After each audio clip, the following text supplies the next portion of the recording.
Hello, hello. Hi, welcome to Good Thinking on LinkedIn Live. I'm sorry about the delay. There's a little bit of a trickiness with the technology because I am broadcasting both to, LinkedIn Live and to YouTube Live, but this is a LinkedIn Live show. So hopefully I can see your comments. And if not, I'm going to be using my phone I'll be using my phone to see your comments. All right, so I want participation, but I'm going to be looking back and forth at my phone. Welcome to LinkedIn Live's Good Thinking Show, where the idea is to borrow a little bit of time away from all the time we spend on what to think and devote a little bit more time to how to think.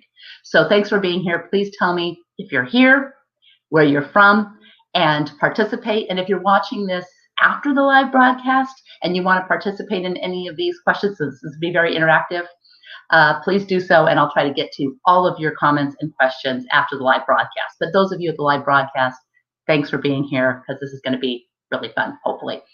Question number one, how many of you have ever taken a thinking course, like in high school or in college, a course devoted to how to think? Now, sometimes you might think, oh, that could be a philosophy course. And that is close and certainly could have some elements of this. Oh, good. We're starting to see people in the feed, so I'm really excited. This is great. I'm going to say hi to everyone in just a minute. So anyway, how many of you have taken a thinking course? Now, philosophy, where you're learning about different philosophers or different ways of thinking and grappling with that, yeah, that absolutely can touch on thinking, but that also gets into thinkers. So I'm just talking about a thinking course. Now, you might also have taken religion courses, which could be you're grappling with thoughts and belief systems, either, that you're adopting or inheriting, but all of that. But very rarely have any of us actually taken thinking courses like Thinking 101, Thinking 102, and etc. But this is our little opportunity for us together to take a thinking course. It's not really a course, but you get the point. But I keep getting asked, what is good thinking? And before we get into that, we're going to do a couple things today. We're going to get into what good thinking is, and then we're going to start creating the Good Thinking Manifesto. And hopefully y'all will be part of this Good Thinking Manifesto and the creation of it, and we can actually help spread good thinking throughout the world. Wouldn't that be awesome? All right, I'm going to say hi to a few people. Let me get close. I'm going to mispronounce names, but we've got Baburam from Nepal, and we have got Mukesh from India. Oh, okay. So you've taken some courses on critical thinking. Baburam's taken some courses on critical thinking. That's awesome, because unless you have gone to actually seek out courses on critical thinking, I never had courses on critical thinking. I was always interested in the role of curiosity and critical thinking. And but I'm glad you mentioned critical thinking, because to be precise, I took 3 courses as a student, and I've been facilitating my students on it. Fantastic. Okay, great. So this is great, because this is an area of expertise for some people. And then we've got Chi from Boise, Idaho. Hopefully, pardon me for mispronouncing the names, because I can only see them very quickly. So I want to be able to say hi to everyone. Oh, design thinking. Oh, okay, great. Now that's a great question. That's a great question, because that gets into how I think about critical thinking. And you guys will have to weigh in and tell me what you think. So I think of critical thinking, and a lot of the literature supports this. Take a step back. Critical thinking. I think of good thinking as a 3-legged stool. And the 3 legs of that stool are strategic thinking, creative thinking, and critical thinking. And the important thing is, whenever you're making a big decision or grappling with trying to understand something, having that unbalance, having one of the legs of the stool, I mean, if you've ever sat on a stool that has one short leg, you know what happens. So if you think of this as a 3-legged stool, and you be sure that you kind of buttress all 3 legs, then you've got good thinking. So I'm going to give you a little bit of, see if y'all agree with me. I'm going to give you a definition, and you tell me if you think it is creative thinking, strategic thinking, or critical thinking. And then we're going to go into the Good Thinking Manifesto. So and there's going to be little prizes. So please participate. And by prizes, you'll see in a minute. Anyway, all right, here's the first one. When you're looking at challenges and opportunities from fresh perspectives, or you're trying to conceive or produce new ideas or solutions, what kind of thinking do you think that is? Good thinking, but whether it's creative, strategic, or critical thinking. Anyone want to weigh in? Let me see. While you guys are thinking about that, I'm going to go to my phone so I can see who is, I can't see who's making the comments. That's the problem. Maybe I can. Hold on a second. Let me see. I've got Rushika. Hi, Rushika. I've got Mark, a Canadian living in Seattle. Manish, design thinking. Let's see. I don't know how the order of these. All right. So hopefully I'm seeing all of these. See more. See. Aha. All right. So if you have said that is creative thinking, you are right. Because creative thinking, let me give you an example of a creative thinking question. So a creative thinking question might be, how can I rearrange this problem to see if I can discover a new solution? And so I think design thinking, I think Manish said design thinking, which I think is really a good point, because design thinking is really strongly creative thinking. And each of these, there's overlap, obviously, in these thinkings. These three legs of the stool, there's overlap because it holds the stool together. But I would, and you certainly are using strategic thinking and design thinking. As we get into these definitions, you'll have to tell me if you agree that design thinking might be more in the strategic creative realm and maybe a little bit less in the critical realm. But let's grapple with this, because this is about how to think, not what to think. The second kind of thinking is generating and applying insights and opportunities to overcome barriers, solve problems, and accomplish goals. All right, so when you're getting insights from information, you're breaking down facts and ideas into their strengths and their weaknesses, or you're analyzing trends over time. This is, this is strategic thinking. Rubber chicken time. Look at what it does with my green screen, the rubber chicken. Rubber chicken. Those who said strategic thinking. So a strategic thinking question might be, how or why would I do that? So when you hear the 5 whys, why again? When you're searching, you're asking the 5 whys to get to the root cause of something. It's good thinking. It's strategic thinking. And when you ask, how could I do that? Now, there's one little warning that I have to tell you, that if you are a good thinker and have not been primed, you're trying to question someone, using these questions to get to the root of something with strategic thinking, creative thinking, or even critical thinking, which we'll get to in a minute, you've got to make sure that you have your curiosity elevated and that you help the person that you're working with or asking or questioning or trying to understand have their curiosity elevated too. Otherwise, when you ask a question like, why would I do that? It comes across as, why would I do that? Instead of, now, why would I do that? Like, really why? With real reasons that can help you in a strategic, good thinking way. So curiosity is the root of everything, like the requirement for all of this. All right. Strategic, we've got critical thinking. Strategic thinking. Okay, now I'm going to get into critical thinking. All right. Critical thinking is a tool for assessing information quality and relevance. It's judging and making rational decisions about what to do or who to believe. So when you're validating the accuracy of information, checking whether the evidence supports the argument, looking out for logical fallacies, for example, or looking out for biases or busting assumptions, this is critical thinking. And so critical thinking might be, how can we find out if this is really true? Now, you can imagine asking that question to someone who is more emotional and less curious and thinks that you're saying, how can we find out if this is really true? So you also see how emotion and a lack of curiosity can be a barrier, probably the greatest barrier to good thinking. All right, so let me say, does strategic thinking involve a few tactical moves? Yeah, I think it does. I think strategic thinking involves, Oops, sorry, I'm turning, that is not what I want to do. So I'm looking at my phone so I can see creative as a product, but critical as a process. That's interesting too. Creative thinking, I'm looking at some of these responses. Let me just make sure that I'm getting everyone's responses. I think that strategic thinking is usually, it's like with creative thinking, rather, you're kind of turning things upside down and looking at things and actually getting new perspectives and viewpoints. You need to get different viewpoints to actually be a creative thinker, and you need to ask deeper questions to kind of get to the root cause as a strategic thinker. But you need to make sure that your information is accurate and relevant as a critical thinker. So there are different goals for these different legs of the stool. Now, obviously there's overlap, but this is not, again, prescriptive. That's why it's not about what to think, it's how to think. And just checking yourself to make sure, hey, I'm a really creative person.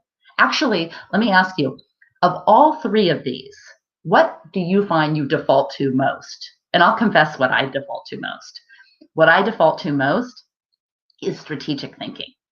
I can get creative, but when I'm seeing things that support what I believe, I can fall into kind of valuing that evidence more than disconfirming evidence. I can fall into the trap of confirmation bias. I can also fall into the trap of affect heuristic, where my feelings of like and dislike affect whether I accept the evidence, instead of making sure that the evidence is relevant and reliable. So I think of the two R's, relevant and reliable, for critical thinking. How about you? What about a hunch? A hunch is a good one. I will tell you that for the most part, a hunch, and we're going to get into, I think in the next couple of weeks, I'm going to do a course. We're going to do a show on intuition and how to know whether to trust or not trust your intuition. And there's some really, really robust science around that. But for the most part, a hunch should be followed up and set aside and replaced by good thinking. Now, then you can compare your hunch to the good thinking, but you shouldn't use a hunch as good thinking unless it really falls into a particular set of requirements. And we'll get into that in another show. So I hope you guys join every Monday.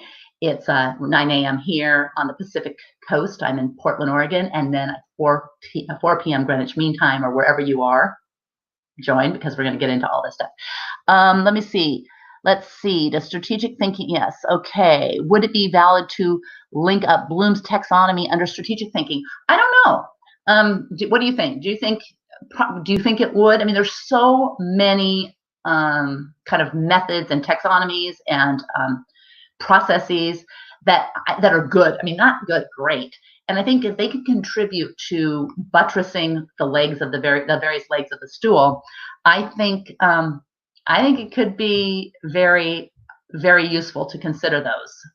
But don't get too deeply rooted to taxonomy, because you can neglect some of the other legs of the stool. So if someone says, this is how you think, make sure you're categorizing that as one of the legs so that you can use other ways of thinking or thinking for yourself. The other thing is, we'll also get into the critical thinking killers. And one of the critical thinking, we won't do that today because we've got to get to the manifesto and got to keep it short. But one of the critical thinking killers is over-reliance on authority. So you just be careful about where you're getting your information. Is this person, does this person have authority, or is this person an authority? So someone who is your boss may have authority, but they may not be an authority on, some of the things that they are directing you on. So you need to be able to question authority. And in some cultures, that's easier than others. Some corporate cultures and some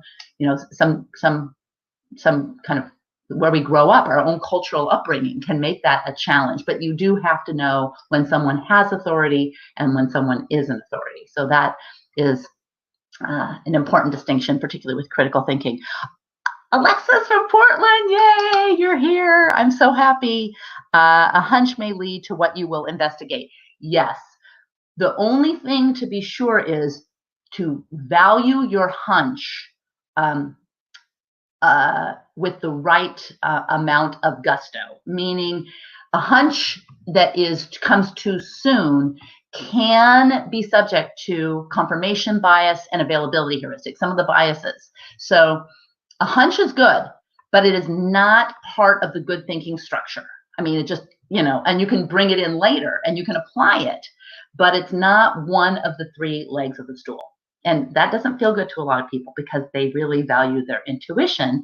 And that's okay, because if you have the conditions in place to value your intuition, and the situation is one that is appropriate for your intuition, then you should use your intuition. Again, we'll get into that. All right, now I just want to take a few minutes to say hi to more people. And also, I want to spend a few minutes just laying out the rough draft of our Good Thinking Manifesto. So if you guys want to weigh in on this Good Thinking Manifesto, we're going to be working on this over the next number of shows, and then we'll launch the Good Thinking Manifesto.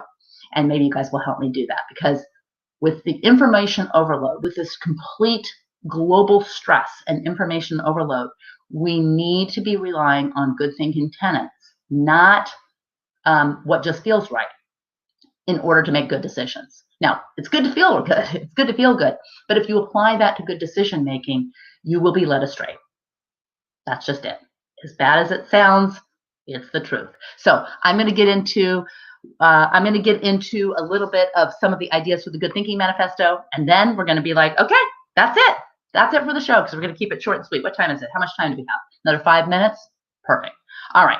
These are some things that I am thinking about for the Good Thinking Manifesto. And you guys can, afterwards, I'm going to say 1, 2, 3, and there are 16. I don't know if I'll get to all 16, but we want to vote them up or down. Like, do we think that they should be in or they should be out? All right. All right, and then I'll get to some of your comments, and if I don't get to them, I apologize, because it just means I probably didn't see them in the scroll. But the very first good thinking is number 1, good thinkers are curious.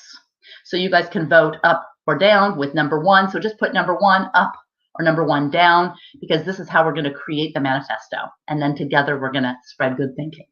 All right, good thinkers prioritize reliable and relevant evidence.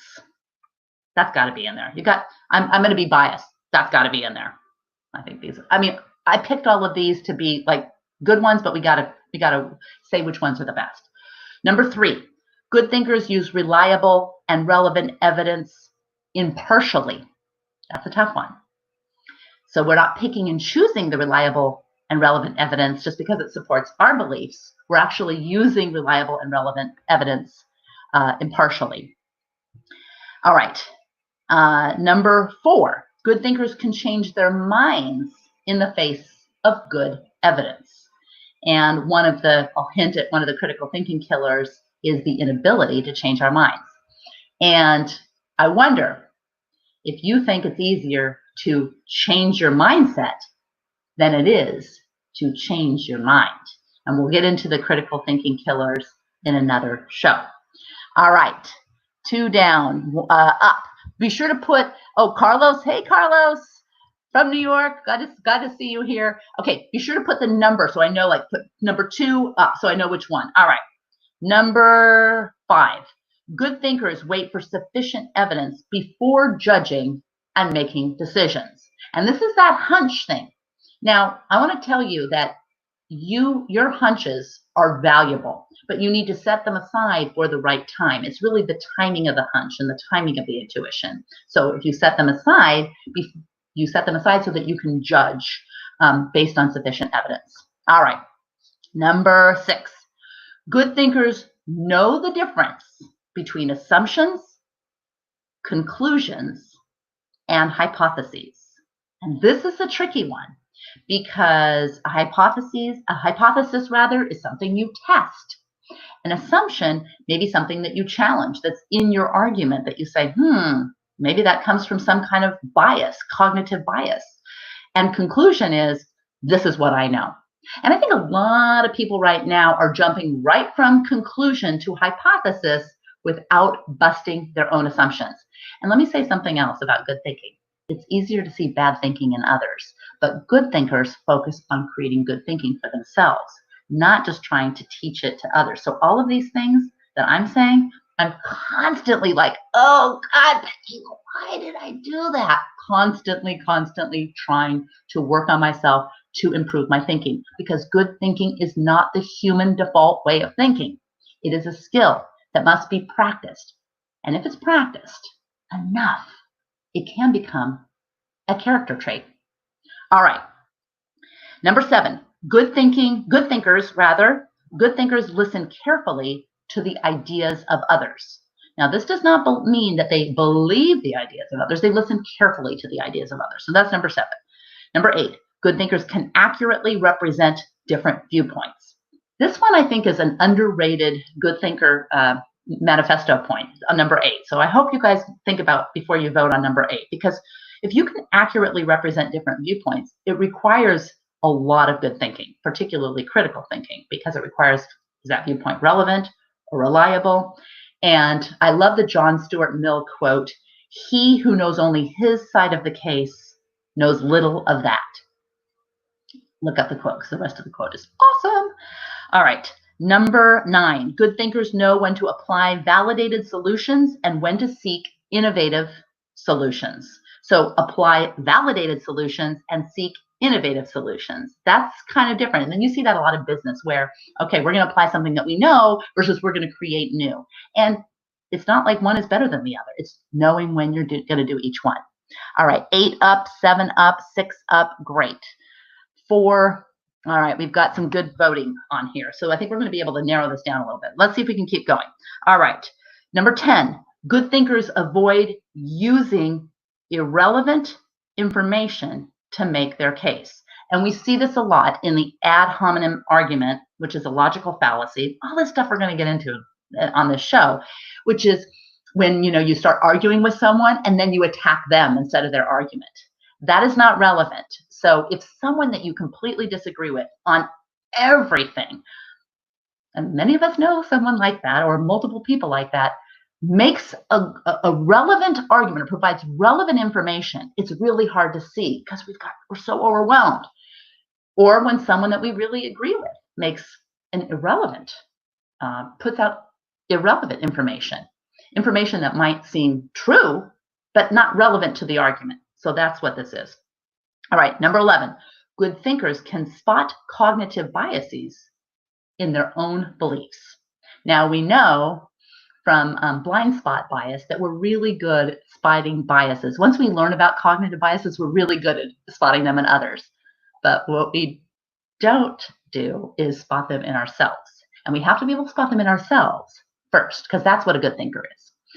All right, or maybe get through these. I'm going to be quick. Number 12, good thinkers know that what they perceive is never all that there is. And we know this. We're not bloodhounds. We can't smell stuff that's out there. We know that there are smells out there that as humans we cannot smell.